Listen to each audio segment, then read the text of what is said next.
Assalamualaikum warahmatullahi wabarakatuh. Waalaikumsalam warahmatullahi wabarakatuh.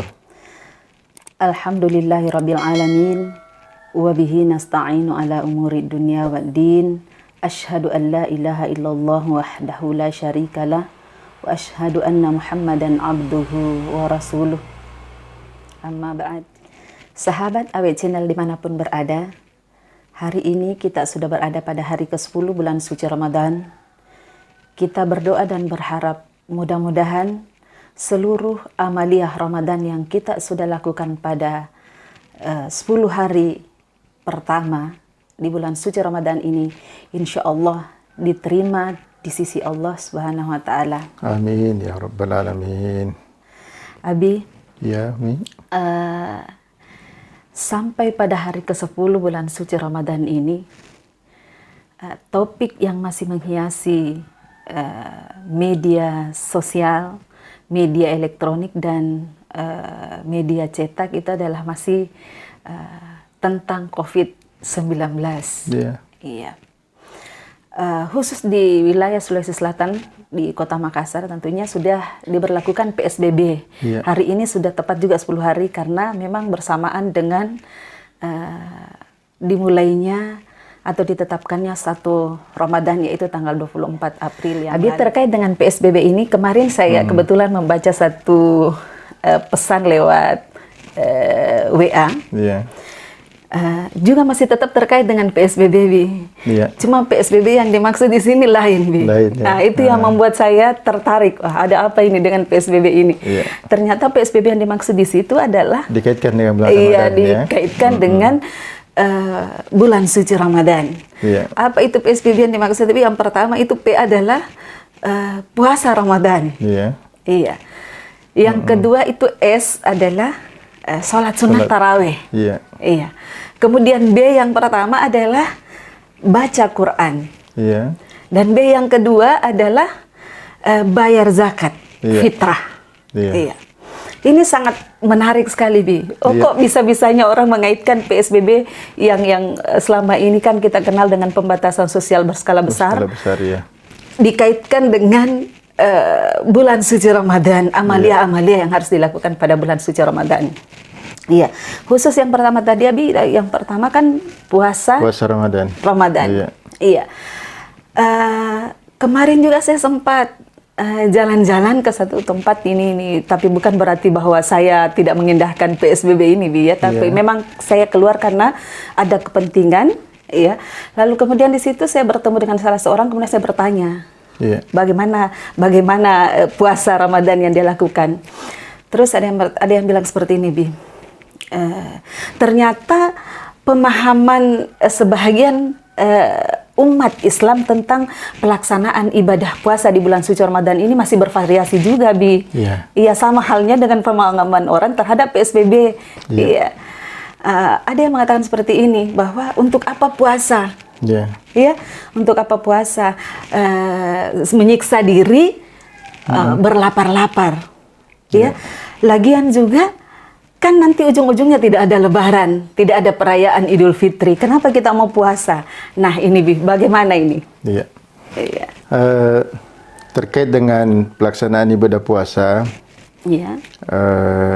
kan memang dalam Al-Quran yang dipanggil adalah orang-orang yang beriman. Oh, iya, iya. Ya ayyuhalladzina amanu kutiba alaikumussyam. Iya, betul sekali. Jadi wahai orang-orang yang beriman, diwajibkan atas kamu berpuasa. Iya. Jadi yang terpanggil untuk melakukan ibadah puasa ya tentu hanya orang yang beriman. Iya. Karena memang puasa ini berat.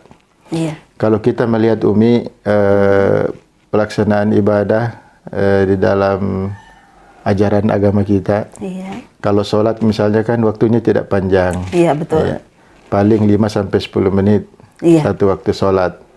Kemudian ketika kita diperintahkan untuk melaksanakan zakat juga kan, ya kalau sudah diserahkan, diterima. Iya, tidak ada. Nah, Sudah jadi lepas, ya. waktunya juga tidak terlalu panjang.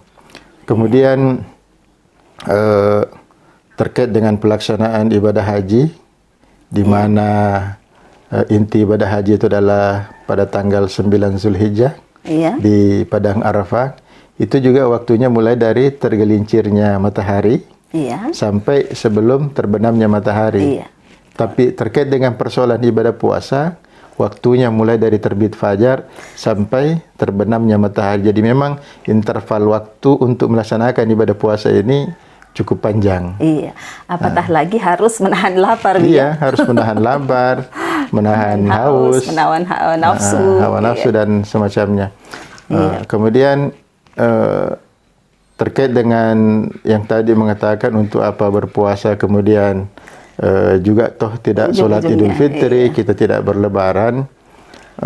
Jadi sebenarnya orang yang berpuasa itulah yang berhari raya Idul Fitri. Oh, iya. Kenapa berhari raya Idul Fitri? Karena dia kembali kepada fitrah, kepada kesucian, kepada agama yang murni. Kenapa begitu, Mi? Karena begini, orang yang berpuasa itu kan kenapa dia kembali fitrah, kenapa dia kembali suci? Karena memang ada hadisnya. Iya. Man shoma ramadana imanan wahtisaban ghufira lahu ma taqaddama min dzambi. Iya, betul Siapa sekali. yang berpuasa karena iman dan mengharap ridho Allah Subhanahu wa taala, maka akan diampuni dosa-dosanya yang telah lalu. Bahkan di hadis yang lain, orang yang berpuasa itu, orang yang diterima puasanya oleh Allah Subhanahu wa taala di hari raya Idul Fitri itu, dia seperti dilahirkan kembali kayaumi waladathu ummuh. Seperti hari ketika dia dilahirkan oleh ibunya. Jadi memang itulah yang biasa dia sebetulnya. Itulah yang berhari raya Idul Fitri sebenarnya. Nah, kalau terkait dengan Lebaran, itu kan biasanya hanya perayaan silaturahminya, kemudian makan-makannya dan seterusnya. Berarti memang pemahaman sebahagian umat Islam tentang pelaksanaan ibadah puasa ini belum merata, Bi, ya. Iya, belum pasti. sampai kepada man shoma ramadana iman wa ihtisaban ghufira lahu ma taqaddama min dzambi. Belum sampai pemahamannya ke sana, Bi. Andaikan mungkin umat Islam sudah memahami betul bahwa barang siapa yang melaksanakan ibadah puasa di bulan suci Ramadan dengan ikhlas, kemudian tujuannya hanya mengharap ridho Allah semata, berarti akan terampuni dosa-dosanya, maka pasti tidak akan ada lagi pernyataan-pernyataan seperti itu. Untuk apa kita berpuasa, menyiksa diri, menahan lapar, lalu kemudian tidak berlebaran. Ya seperti itu ya, Bi, ya. Dan disinilah sebenarnya kelihatan betul kualitas keimanan seseorang. Terkait dengan pelaksanaan ibadah puasa memang berat. Jadi puasa itu tidak gampang, tidak mudah. Karena seseorang yang berpuasa itu pun juga yang tahu dia berpuasa hanya dirinya dengan Allah Subhanahu wa taala. Jangan sampai seperti di video itu ada yang pura-pura ambil air minum dari kulkas, baru kemudian masuk kamar mandi, terus didapati oleh anaknya, itu dia, didapati oleh anaknya, pura-pura langsung siram badannya, tidak jadi minum, jadi. Atau kan bisa saja, jadi memang ini dibutuhkan kejujuran juga dalam berpuasa.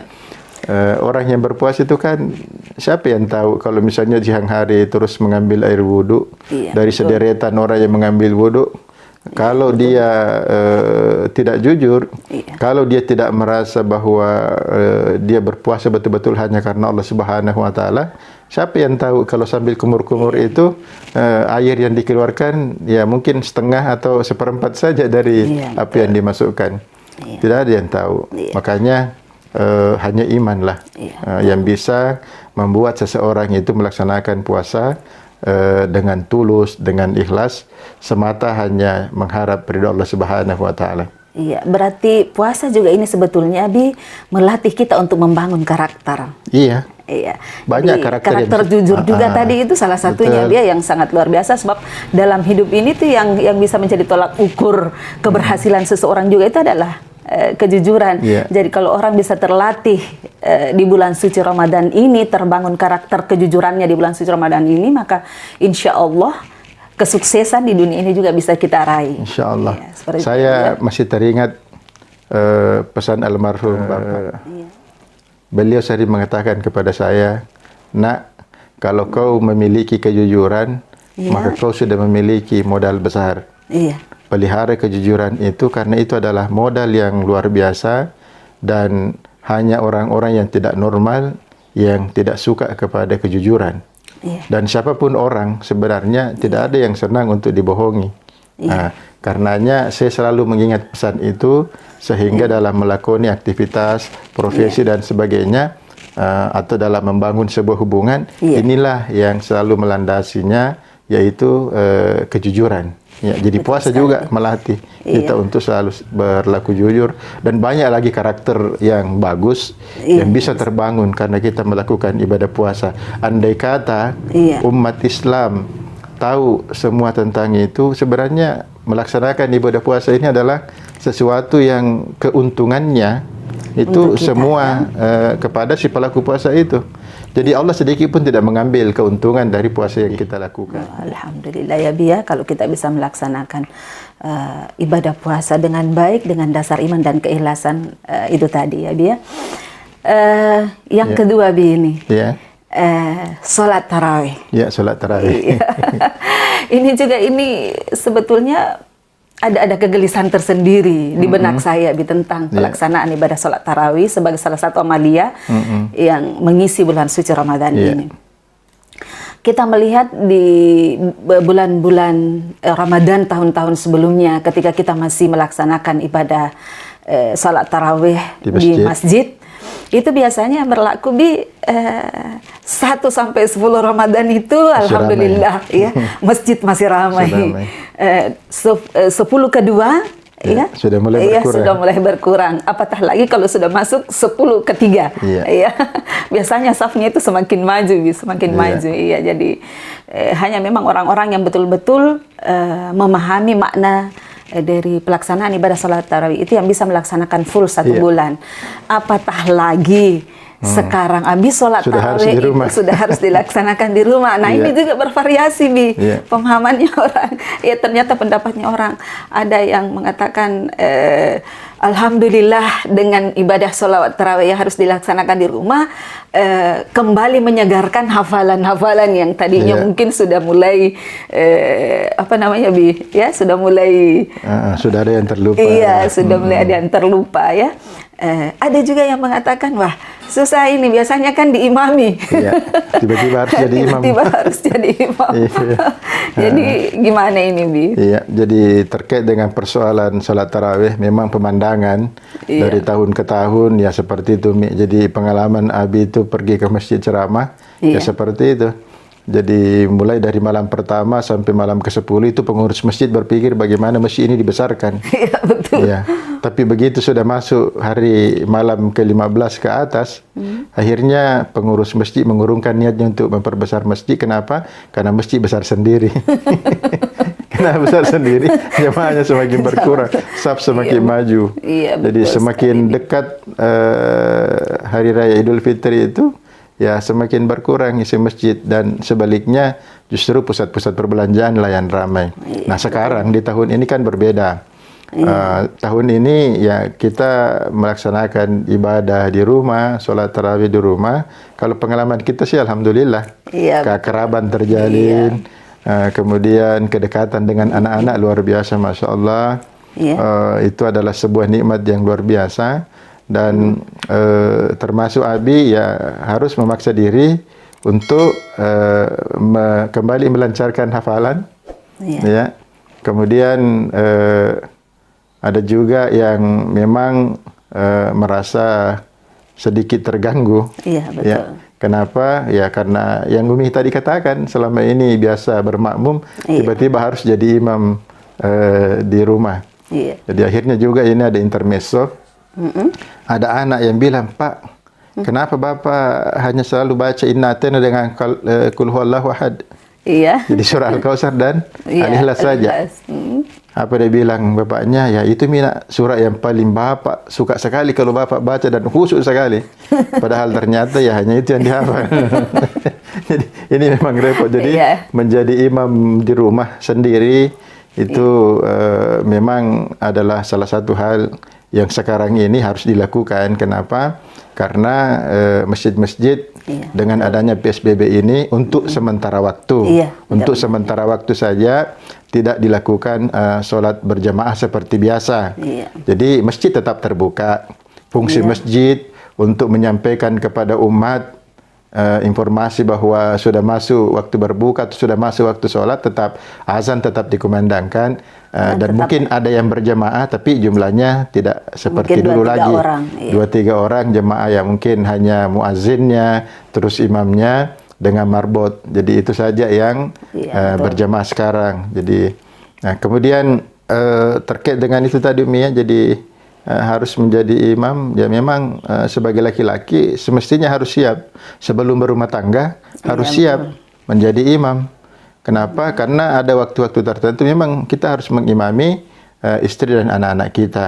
Makanya ini Umi ya, kita sampaikan kepada sahabat-sahabat kita yang milenial ini yang belum menikah, kalau mau mencari calon suami, carilah calon suami yang bisa mengimami. Jangan hanya terpesona dengan paras yang tampan. Jangan hanya terpesona dengan gaji yang besar. Jangan hanya terpesona dengan penampilan-penampilan fisik, tapi tidak memperhatikan agama. Kan memang Nabi anjurkan, kalau kita mau memilih pasangan hidup, ini utamanya yang belum punya pasangan sampai sekarang, itu ada 4 kriteria. Pertama, karena hartanya.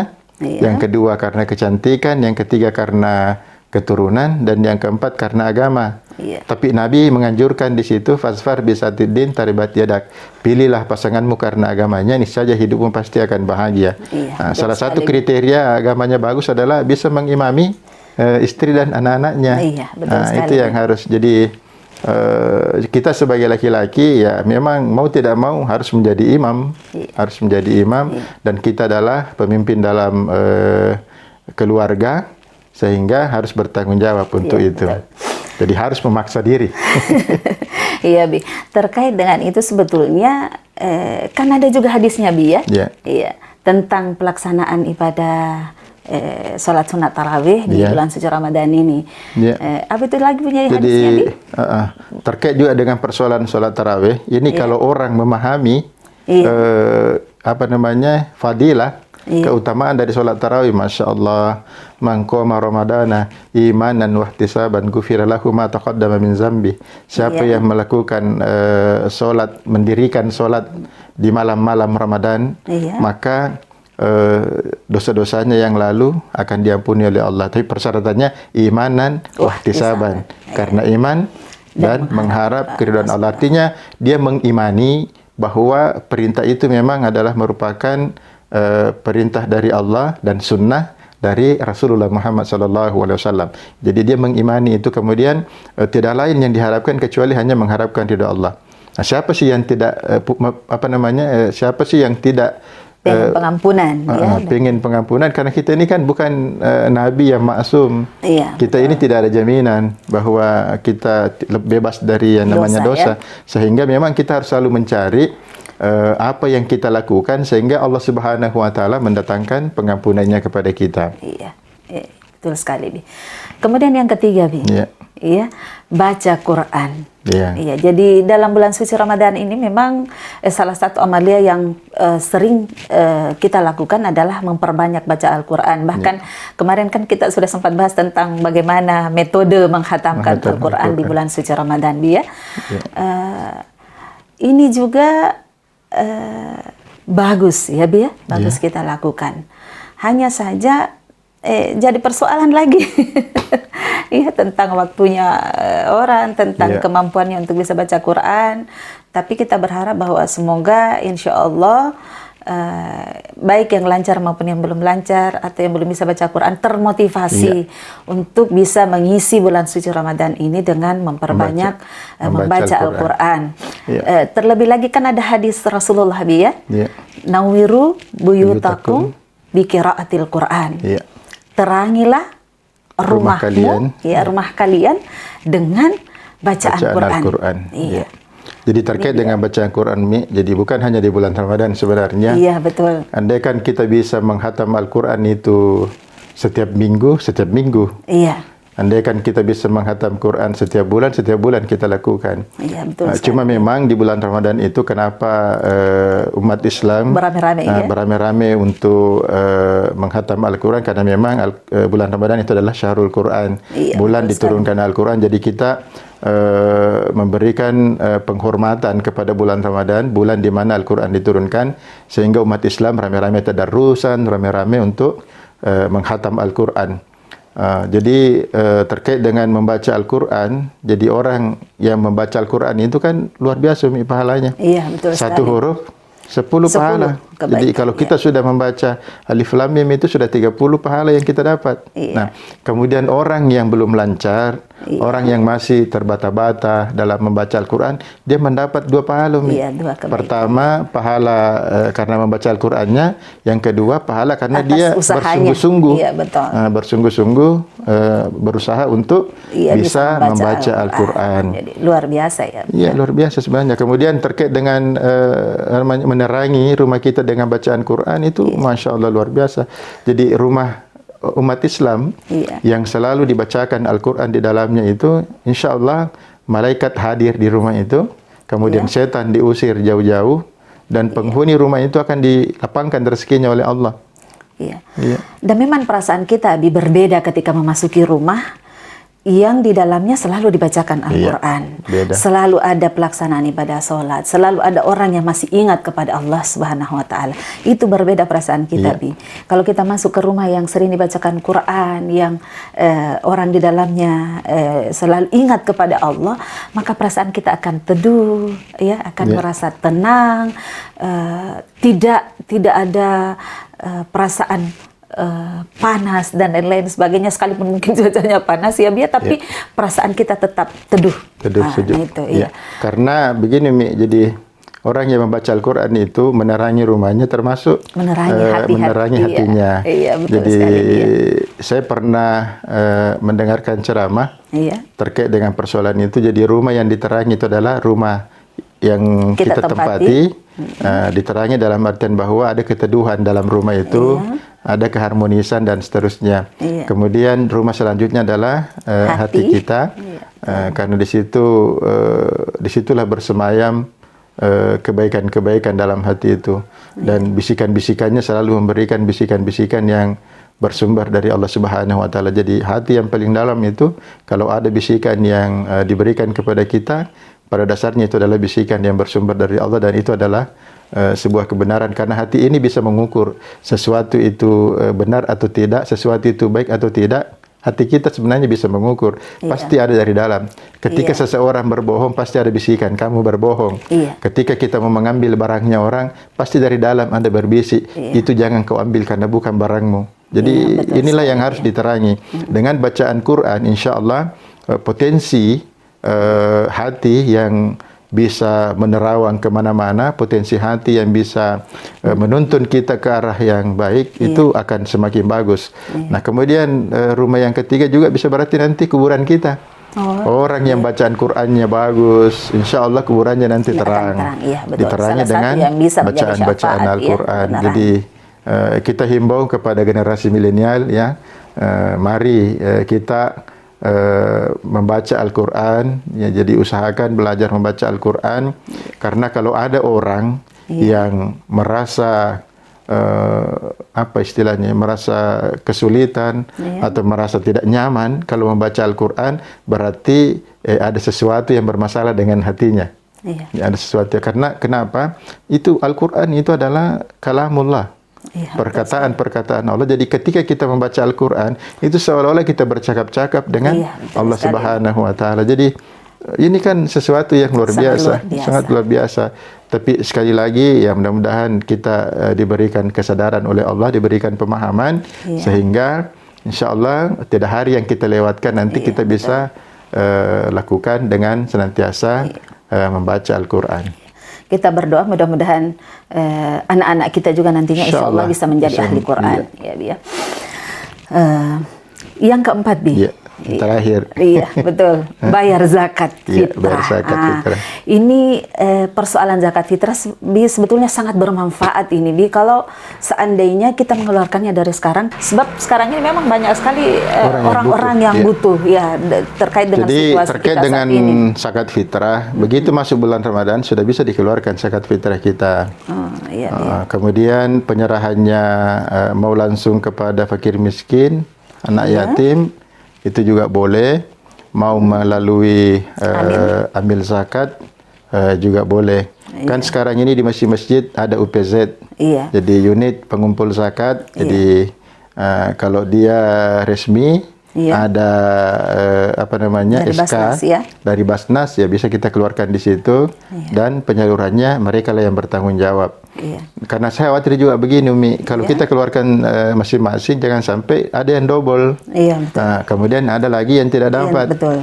Nah, apalagi situasi sekarang ini kan dengan adanya PSBB, banyak saudara-saudara kita yang terputus kerjaannya, mata pencahariannya, sehingga ya beras yang 4 liter itu sangat berarti, bermanfaat, sangat berarti. Jadi ya, dan ini zakat fitrah ini memang adalah zakat yang terkait dengan pelaksanaan ibadah puasa dan hanya dikeluarkan di bulan Ramadan. Berbeda dengan zakat harta. Zakat harta itu ada nisabnya, kemudian ada haulnya. Jadi ada jumlah tertentu yang harus kita keluarkan. Jadi kalau zakat fitrah kan juga dikeluarkan dengan bentuk makanan pokok di daerah tersebut. Ya, kalau kita di Indonesia kan ya beras. Tapi biasa diuangkan. Cuman yang jadi persoalan sekarang ini dengan adanya PSBB ini bagaimana ya model penyaluran zakat itu? Apakah tetap di UPZ itu atau bagaimana? Iya, tetap di UPZ kan sekarang ini walaupun PSBB tetap kita mengikuti protokol apa namanya, berhati-hati ketika kita mau berinteraksi dengan orang lain. Jadi tetap alat pelindung diri itu harus dipakai, masker tetap, kemudian kaos tangan itu tetap harus dipakai. Paling tidak kalau tidak pakai kaos tangan, hand sanitizer itu harus selalu ada, atau pengurus masjid selalu menyiapkan sabun untuk cuci tangan. Sehingga kita berharap penyaluran zakat kita lancar, kemudian kita pun juga terselamatkan dari wabah COVID-19 ini. Barangkali Bi, itu yang bisa kita sampaikan pada pertemuan kita kali ini, ya. Mudah-mudahan insya Allah bisa bermanfaat, PSBB bisa tersukseskan, dan PSBB dalam bulan suci Ramadan ini juga bisa terlaksana dengan baik. Insya Allah, kita berdoa mudah-mudahan Allah memberikan kekuatan dan kesehatan lahir batin kepada kita semua. Sehingga kita bisa menjalankan amaliyah di bulan suci Ramadan ini dengan baik, ya. Dan pembatasan sosial berskala besar juga tetap bisa berjalan dengan sukses. Terima kasih atas perhatian sahabat-sahabat semua. Wassalamualaikum warahmatullahi wabarakatuh. Waalaikumsalam warahmatullahi wabarakatuh.